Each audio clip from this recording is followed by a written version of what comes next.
Everyone says the first record's always the easiest and the sweetest because you have all the time in the world to do it. There's just no pressure, you know, and for us it was exactly that. We got signed to Universal Music and, you know, the album went top 10 here in Germany. We had a big radio song and nobody was trying to do that. It just happened on its own. Hey, we're Mighty Oaks. We're in Berlin. We're currently at my house where we are recording our 4th album. My name is Ian. I'm from Seattle, Washington. I'm Claudio from Italy. Yeah. I'm Craig from England.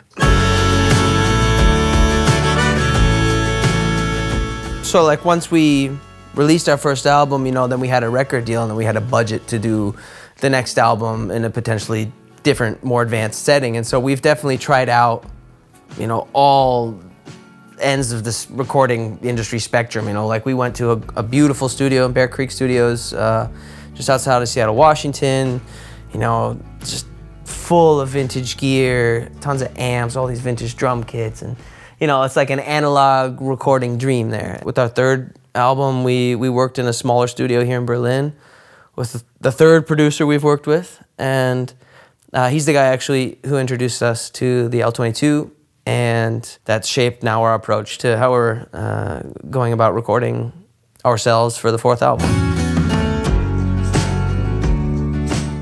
You know, I've been working to get this little studio in the basement set up, and it's to a point now where I feel like we can really get great recordings done down there, and we're doing so. And that was the big unknown, like, is it even gonna sound good down here?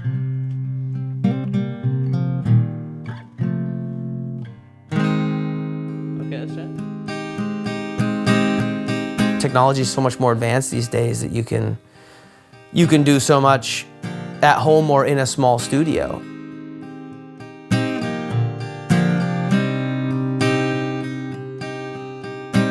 So yeah, we just tracked this beautiful little Gibson parlor guitar, which is kind of my new favorite. And we decided to do it mono. It just fits the song really well. We tried it out in stereo, but really weren't too happy with how it was sitting in the mix, so we went mono. And actually in the Townsend plugin here, we split the view to dual, so that we could blend 2 mics because it's something that's really nice to do. I love the sound of a ribbon on stringed instruments, just because, contrary to what a lot of people do with them in the mix, I don't like that it's just, you don't only hear the high kind of. I love the body and just the natural tone that it gives to an acoustic guitar, but to still give that life to it, we have a 47K on there as well.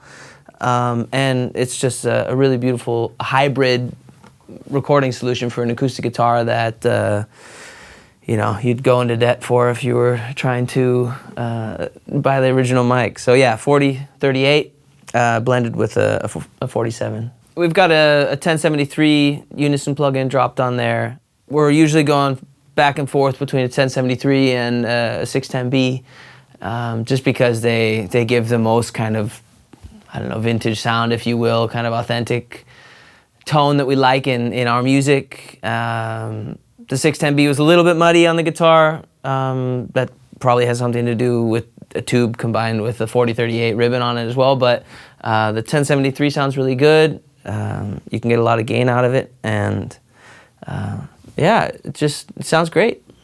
Yeah, we realized that for monitoring purposes it would have been easier to cut some of the bass out, to just give a clearer sound on the headphones. And we did that very easily on the plugin. And still, you know, in post-production we're going to be able to blend the 2 mics and find a perfect blend of for this acoustic guitar. Yeah, basically to get the best of both worlds, like the body of a ribbon and the clarity of a large condenser. So yeah, looking forward to mixing that.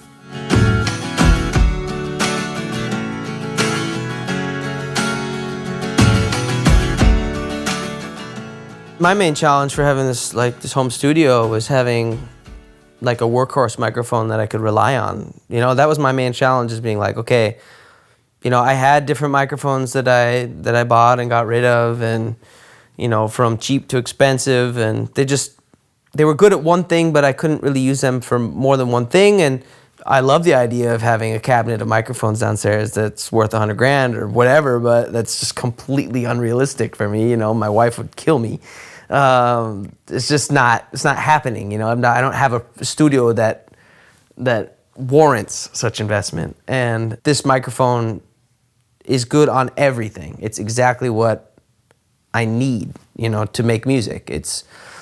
I just go, I grab it, I put it in front of my source, whether I'm singing or doing electric guitar, acoustic guitar, piano, drums, recording an old Philly Corda organ, you know, whether we're doing percussion, whatever, or set it up as a room mic. You know, the fact that it's mono and or stereo, it's just super powerful.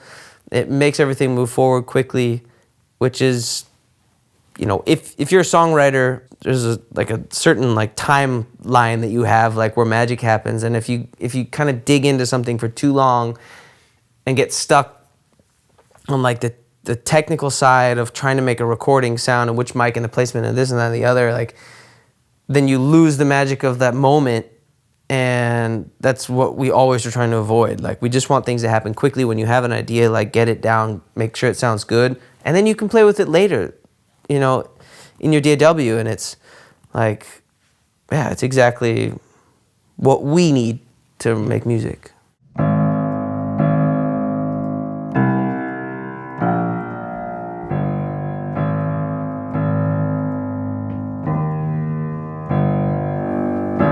I'm liking the 251. So for this song, basically we needed to record a very basic piano part, more or less like a bass line, actually, in the lower range. So we usually experiment a lot with the positioning of the mics, and in this case, we just focused on the actual physical range where we're gonna play the part. And we really like how the mic in a 180 degrees position projects the piano in the stereo image. It works really well when you're trying to blend the piano with other instruments, because it just creates presence but without interfering with the other instruments. And usually what we do is we scroll a couple of mics, and we see like how we respond basically to the part. And for this part we needed a sort of like a bit of a ring. Like, it was important that the piano had, because we're talking about the low range, and what I really like in the low range is when kind of the piano sounds a bit like a church bell, you know, like. And to get that out, we found this mic. It's LD37A. That is quite bright and works really well with the part. Personally, I think I found like incredibly surprising how well the piano is represented in the stereo image, knowing that none of the capsules is looking at the piano. And for me, it was like mind-blowing to see how like wide and still present the image of the piano was.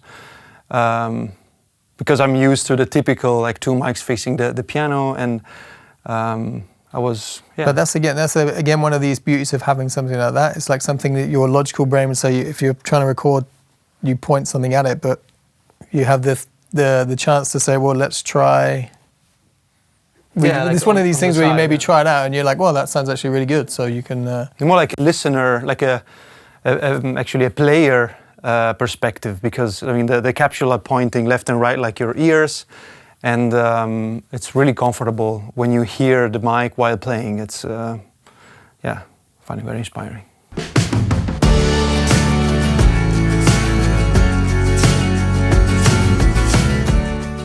The beautiful thing, obviously, about the mic is that even though if you go in with a certain idea of a sound, okay, we want this, so we're going to use this mic for this piano sound, that you still have the option afterwards to kind of, I mean, out of curiosity, I think it's a nice thing, is a little bit like, well, let's just try some of the other models or the other settings to sometimes accidentally stumble upon something you may not have thought of doing. You know, it doesn't cost you anything to be able to do that.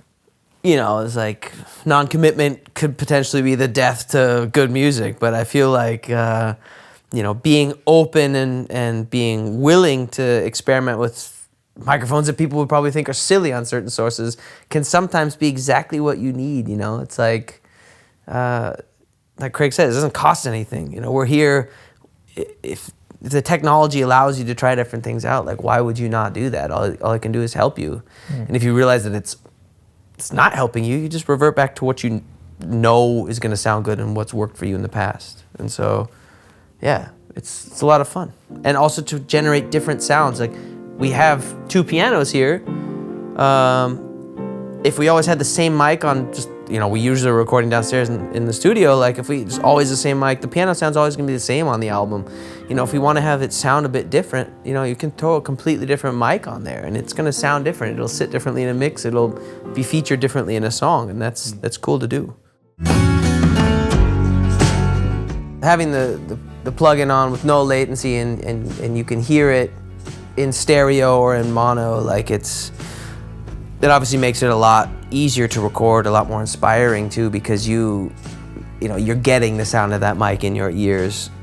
Even if you're not committing to it, you know, you dial in that sound when tracking. And we're running a Mac Mini with an Apollo 8P, and we're tracking everything through console into Logic. Yeah, we commit the Unison, the preamps, in the recording stage, and we're also running the Townsend plugin as well. Trying to get better at committing in console as well during the recording process, but we're musicians first and foremost, we're songwriters, and when you're tracking something, you're always like, you want it to be the most exciting sound as possible. So like when we started out, we were always like, yeah, it sounds awesome, you know, but it was just like the piano was way too crisp, or the vocals were just way too crisp, you know, like, you know, you change that later on, and if you just always commit to that up front, you know, because it's inspiring in console, it sounds great when you're tracking, and, you know, like, yeah, it's maybe not the right way to go. So like, we definitely use UAD monitoring and have the plugin running all the time and dial in the sound as close as we can, but if we want to change it later, we're able to, and more often than not, we tweak it. I need you now more than you know it. I don't know how to show it. I need you now more than you know it. Yes, I do, I do. For me, like, I think the L22 is most inspiring because there's a lot of potential in the microphone for exploration. You know, like you use it like another instrument in a sense, you know, because you can record it. It sounds great on its own. You know, like if you turn everything off and you're not using anything, it's just a great microphone. You know, like we used the microphone live on stage without anything running, you know, and it sounded great. But in the studio, you can really play with it like you would play any other instrument. You know, you put it in front of your instrument, which you've played for decades and you know the sound, but that microphone can bring different nuances out, and it's just another powerful tool that you can use, and it's a lot of fun.